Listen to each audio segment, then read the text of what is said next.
नमस्कार। आज हम एक बहुत ही जानी मानी और प्राचीन भारतीय कहानी पर बात करेंगे। सत्यवादी राजा हरिश्चंद्र की कथा। ये अयोध्या के सूर्यवंशी राजा थे, सतयुग के बताए जाते हैं और अपनी सच्चाई और वचन निभाने के लिए मतलब तीनों लोकों में मशहूर थे। हमारी आज की जो बातचीत है उसका आधार यही सत्यवादी राजा हरिश्चंद्र की कथा है। हम कोशिश करेंगे समझने की कि भाई उनके जीवन में ऐसा क्या हुआ जिसने उन्हें सत्यवादी बना दिया, और ये सत्य, ये वचनबद्धता उनके लिए क्या मायने रखती थी। कैसे मतलब अपने एक वचन के लिए सब कुछ दांव पर लगा दिया उन्होंने।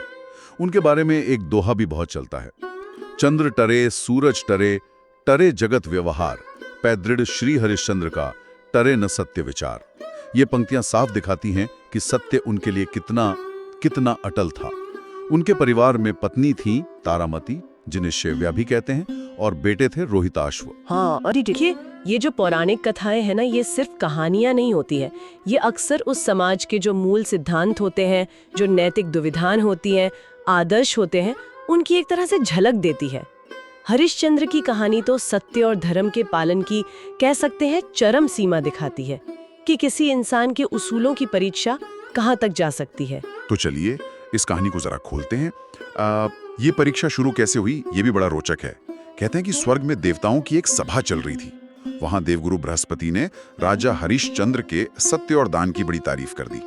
अब ये सुनकर महर्षि विश्वामित्र, जो अपने तप के लिए और थोड़े मतलब गुस्से वाले स्वभाव के लिए भी जाने जाते थे, हाँ, उन्हें शायद ये प्रशंसा कुछ ज्यादा लगे। उन्हें लगा कि शायद इसमें कुछ अतिशयोक्ति है, तो उन्होंने तय कर लिया कि वो राजा की परीक्षा लेंगे कि देखें जरा कितने सत्यवादी हैं ये। और तरीका भी देखिए, वो सीधे राजा के पास नहीं गए, बल्कि उनके सपने में आए, एक ब्राह्मण का वेश धरकर, और सपने में ही राजा हरिश्चंद्र से उनका पूरा राजपाट दान में मांग लिया। और राजा हरिश्चंद्र की सच्चाई देखिए, सपने में ही मतलब बिना एक पल सोचे दान देने का वचन दे दिया। हाँ, और सुबह जब वो जागे तो विश्वामित्र सचमुच असली में एक ब्राह्मण का रूप लेकर उनके महल पहुंच गए और उन्हें याद दिलाया कि रात को सपने में आपने वचन दिया था। ये बहुत अहम मोड़ है। राजा ने ये नहीं कहा कह रहे वो तो सपना था, नहीं, उन्होंने सपने में दिए वचन को भी उतना ही मतलब गंभीर माना जितना जागते हुए दिए वचन को मानते। उन्होंने फौरन बिना किसी झिझक के अपना पूरा राज्य विश्वामित्र को सौंपने की तैयारी शुरू कर दी। ये बात दिखाती है कि उस जमाने में वचन का वजन कितना था। एक बार जबान दे दी तो बस उससे पीछे हटना सोच भी नहीं सकते थे। बिल्कुल, पर विश्वामित्र की परीक्षा यहाँ खत्म नहीं हुई। ये तो बस शुरुआत थी। राज्य सौंप दिया राजा ने। उसके बाद विश्वामित्र बोले, राजन, कोई भी दान बिना दक्षिणा के पूरा नहीं होता, और दक्षिणा में उन्होंने मांग ली 1000 सोने की मोहरें। हाँ, और इसमें एक पेंच था। विश्वामित्र ने साफ कह दिया कि ये दक्षिणा उस राज्य के खजाने से नहीं दी जा सकती जो आप दान कर चुके हैं, क्योंकि अब उस पर तो मेरा अधिकार है। तो सोचिए, राजा हरिश्चंद्र जो कुछ पल पहले तक एक इतने बड़े राज्य के मालिक थे, वो एकदम कंगाल हो गए, और ऊपर से उन पर 1000 सोने की मोहरों का कर्ज भी चढ़ गया। बड़ी बड़ी मुश्किल स्थिति हो गई। बिल्कुल। अब राजा के पास तो अपना कहने को कुछ था ही नहीं। उन्होंने विश्वामित्र से दक्षिणा चुकाने के लिए 1 महीने की मोहलत मांगी। विश्वामित्र मान गए। इसके बाद राजा हरिश्चंद्र अपनी पत्नी तारामती और बेटे रोहिताश्व के साथ राजसी कपड़े उतारकर बिल्कुल आम इंसानों की तरह अयोध्या छोड़कर निकल पड़े। उन्होंने काशी जाने का फैसला किया। काशी, आप जानते, पवित्र नगरी मानी जाती थी, और शायद ये भी था कि वो विश्वामित्र के सीधे प्रभाव क्षेत्र से बाहर थीं। उनका इरादा था कि काशी जाकर कोई काम धंधा करेंगे और दक्षिणा की रकम जुटाएंगे। लेकिन काशी में भी मुश्किलें पीछा नहीं छोड़ रही थी। अब एक राजा रह चुके व्यक्ति के लिए मजदूरी या छोटा मोटा काम मिलना आसान नहीं था। कोई पहचानता भी नहीं था। दिन पर दिन बीतते जा रहे थे। मोहलत खत्म होने वाली थी, पर पैसे जमा नहीं हो पा रहे थे। वचन टूटने का डर उन्हें अंदर ही अंदर खाए जा रहा था। और यहीं पर कहानी एक ऐसे मोड़ पर आती है जो मतलब दिल को झकझोर देता है। जब कोई और रास्ता नहीं दिखा, तो अपने वचन को निभाने के लिए राजा हरिश्चंद्र ने एक बहुत ही कठोर, बहुत ही मुश्किल फैसला लिया। उन्होंने पहले अपनी पत्नी और बेटे को बेचने का निश्चय किया। हाँ, ये सोचना भी कितना मुश्किल है।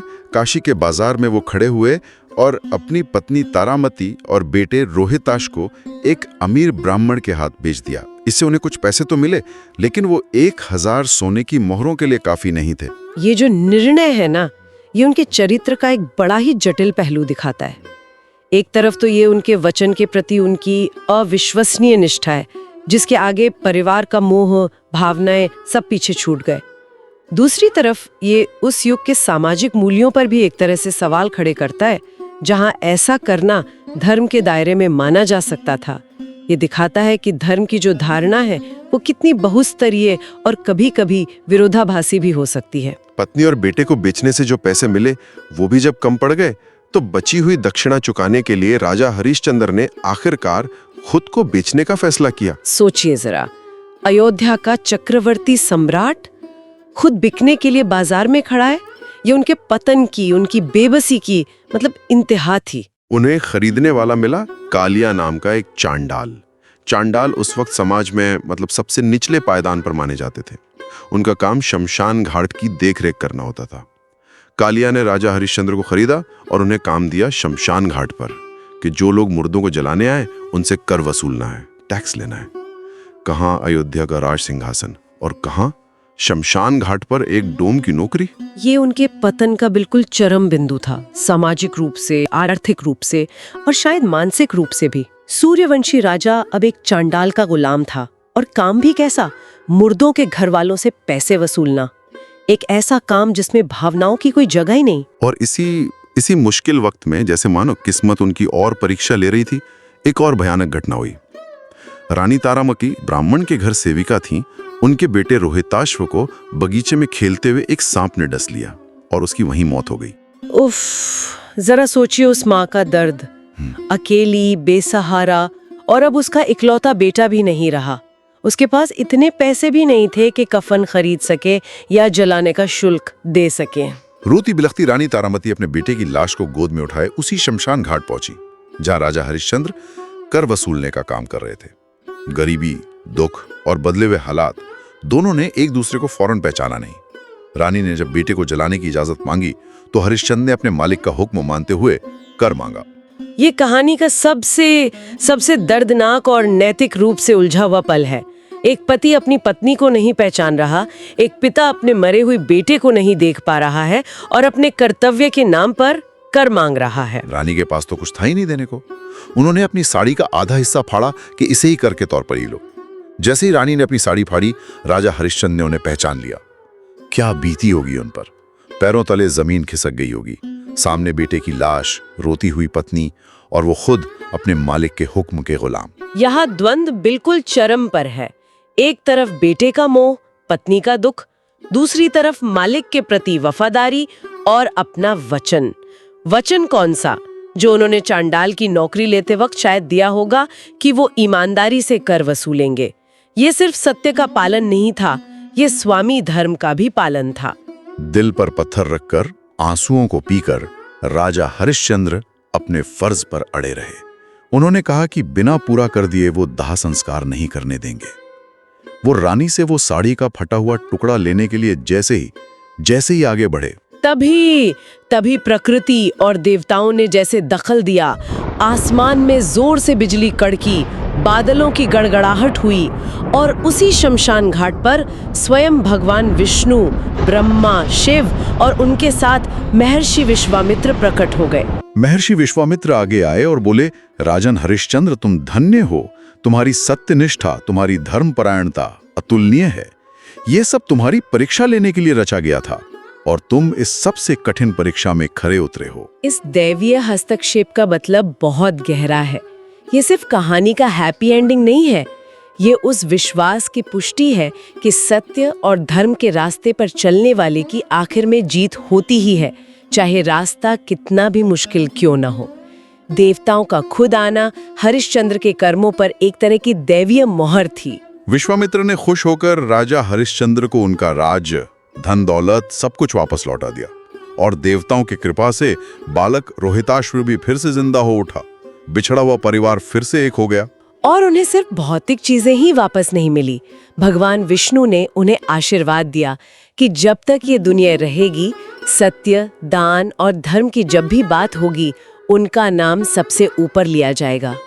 उनकी कीर्ति अमर हो गई और अंत में उन्हें मोक्ष मिला, जो हिंदू धर्म में जीवन का सबसे बड़ा लक्ष्य माना जाता है। तो संक्षेप में कहें तो राजा हरिश्चंद्र की ये कहानी हमें यही सिखाती है कि सत्य और अपने वचन का पालन ही सबसे ऊंचा मानवीय मूल्य है। इसके लिए उन्होंने क्या कुछ नहीं सहा, राज्य छोड़ा, परिवार को बेच दिया, खुद बिक गए और बेटे की मौत पर भी अपने फर्ज से नहीं हटे। उनकी यही जो दृढ़ता थी वही उन्हें सत्यवादी बनाती है।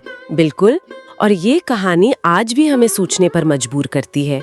आज की दुनिया में जो इतनी व्यवहारिक और जटिल है, उसमें हम वचनबद्धता और ईमानदारी को कहाँ रखते हैं?